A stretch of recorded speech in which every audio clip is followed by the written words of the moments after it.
से बहु की विदा அந்த ஏக்காங்களுடைய प्रश्नों के उत्तर एक या दो वाक्यों में दीजिए। Question and answer. जीवनलाल ने कमला की विदा क्यों नहीं की?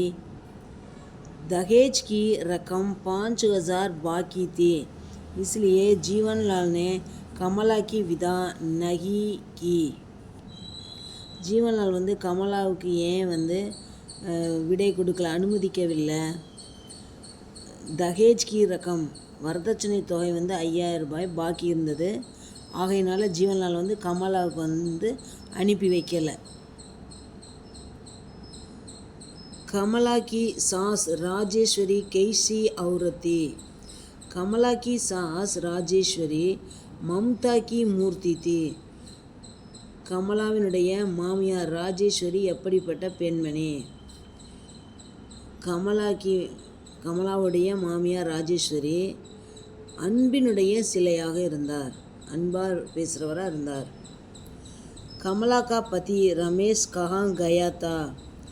कमला का पति रमेश अपनी बहन गौरी को पहले सावन पर ले आने गया था. கமலாவினுடைய கணவன் ரமேஷ் வந்து எங்கே போயிருந்தான்? கமலாவினுடைய கணவன் ரமேஷ் வந்து தன்னுடைய சகோதரி கௌரியை வந்து இந்த பெஹலே சாவனுக்கு வந்து கூப்பிடுறதுக்காக போயிருந்தார்.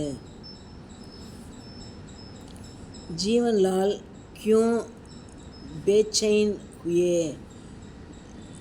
दहेज पूरा ना देने के कारण गौरी की विदा नहीं हुई.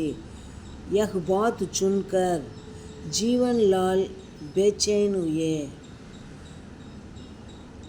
அதாவது வரதட்சணை வந்து முழுவதும் கொடுக்காம இருந்த காரணத்தினால கௌரியை வந்து அனுப்பலை. இந்த விஷயத்தை கேட்டவுடனே ஜீவன்லால் வந்து வருத்தப்படுறாரு. ஓகே, தன்யவாத்.